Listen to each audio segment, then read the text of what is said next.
Hey, this is John Young. Today we're looking at the Ryobi. This is their 1800 watt inverter that utilizes the 40 volt batteries. And I set it that way. You can see it's using, it's got 6 amp hour. This particular configuration came with 4 6 amp hour batteries. This video is going to be basically the idea of what I like and what I didn't, or was kind of disappointed about. So if you're interested, the quick version of it is, if you own Ryobi batteries, the 40 volt batteries, this is definitely something you want to look at. If you don't own the batteries, you probably could find a better option for a battery powered inverter. Okay, let's dive into some of my likes and dislikes. First off, this particular unit can utilize any number of batteries. You get it turned on here to be able to power it. It can utilize the smaller batteries. These are 6 amp hour. They've got 2.5. There's 4. There's the 6. They go up from there. It will give you the ability to be able to run off a couple of the batteries and hot swap. So basically, if I'm maxing out the load, 1800 watts of capacity with this has, meaning that it could run a 1500 watt electric heater. It could run that. But if I needed to go and swap batteries, it would be best to shut that heater off for a second, swap the batteries and go. If I were running a 500 watt heater, I could literally pop out the 2 batteries, put 2 new batteries in, and leave the heater on without a problem, because it's not super, it's not doing a full draw. Now, we can see a few things on the little indicator here. It's showing us the different 1, 3, 2, 4, and those numbers coincide to somewhere here. We've got the numbers. I don't remember where I saw those, but let's just pop this out. Right there, there it is. So that's where battery 3 is. So you have 1, 3, 2, 4 on the other side. Okay, that tells you how much battery is left on each one of those. When I'm plugging in a source and using it as it is with 6, they will all be evenly drawn from. If I need to hot swap one out, what it does is then it's going to go and draw from the other ones more. So in this particular case, if I were going to run this and I wanted to run it for a long time, I would probably start with the 2 6s and 2 4s. And then after a period of time, the 4s are going to drain. They don't have the capacity, so they're going to drain faster, and they will show on this, they would be draining faster than the 6s, which would be the bottom 2. Then I'd put 2 new 6s in up here, and then these would be starting to deplete faster than the new ones. So then I could be hot swapping and alternating them back and forth with batteries. That's how I do it if I wanted to run it for several hours. I put a 200 watt load on this and let it run. That load would run off this about 4 hours, 4 to 5 hours. Each of these particular batteries, they have 6 amp hours times 40 volts, so they have roughly 240 watts. It's really about 230 something. 230 watts times 4, so we're at roughly just under 900 watts of capacity. So that means that a 200 watt load could run over 900 watts capacity. A 200 watt load could run over the 4 hours, and you'd still have a little bit of battery left. And now for DJs, this is going to be an option for being able to run a sound system for a number of hours. And again, my main test was using a 200 watt load, which is actually more of a consistent draw that most 4-speaker sound systems would run. And that load, again, would run for 4 hours. So for most DJ systems, this is going to run for 3 to 4 hours easily. And for some smaller systems, it might give you up to 8 hours of runtime.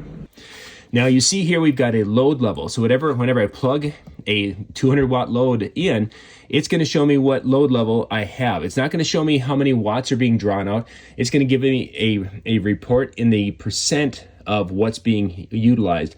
So that way I don't overdraw the unit. I don't pull more than the 1800 watts of power that's there. It's not how much battery is left, it's how much of the capacity of the unit to give you the wattage, how much over what your load is that it still has.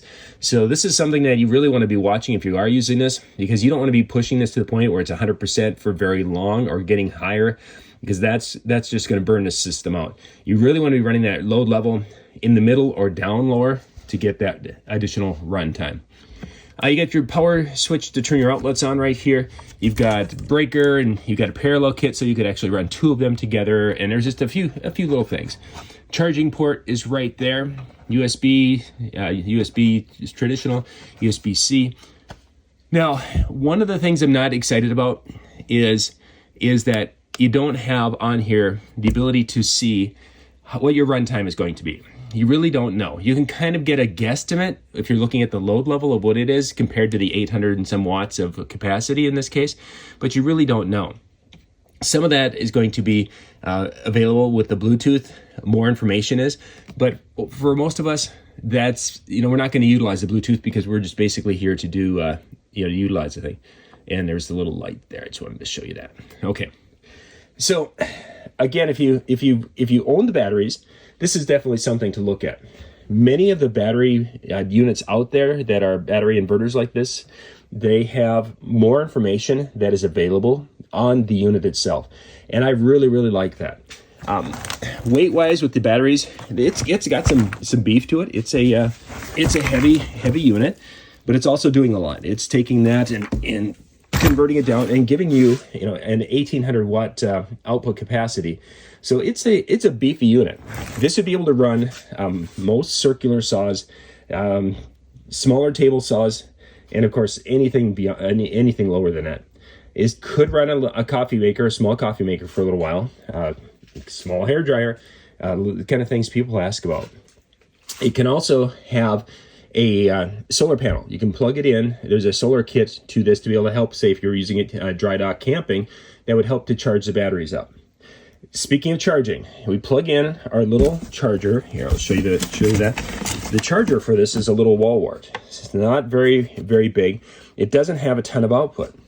You plug it in. Now, what I do like about it is that it will go and it will charge these in series, or it'll cycle through. So it'll charge this one and then charge this one or whatever. It goes from one battery to the next, and then it charges up all the batteries. It can take a long, long time, like overnight, to charge those batteries with that power supply.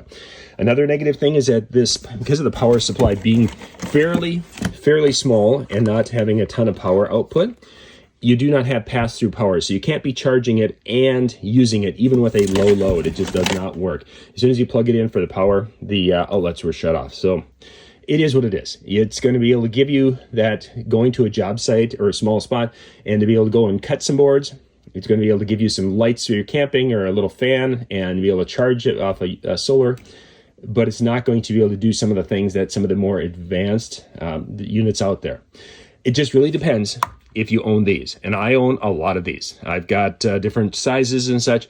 So in my configuration, I could literally, between chargers, say if I had the chargers in the house and I have fast chargers, I could be having this run out in the middle of the backyard, and I could let it run for a day. And I just would be swapping batteries constantly. Obviously, that's not realistic. But I mean, I could if I really, really wanted to, because I've got the batteries. It's just not something for everybody, because there's some folks who just don't have those batteries. So I'll put a link in the description below so you can check this out. But the price on this has really come down a lot. So for folks, again, who own the Ryobi stuff, this is now within range, and it could be a great addition to your workshop. This is John Young. Thanks for watching.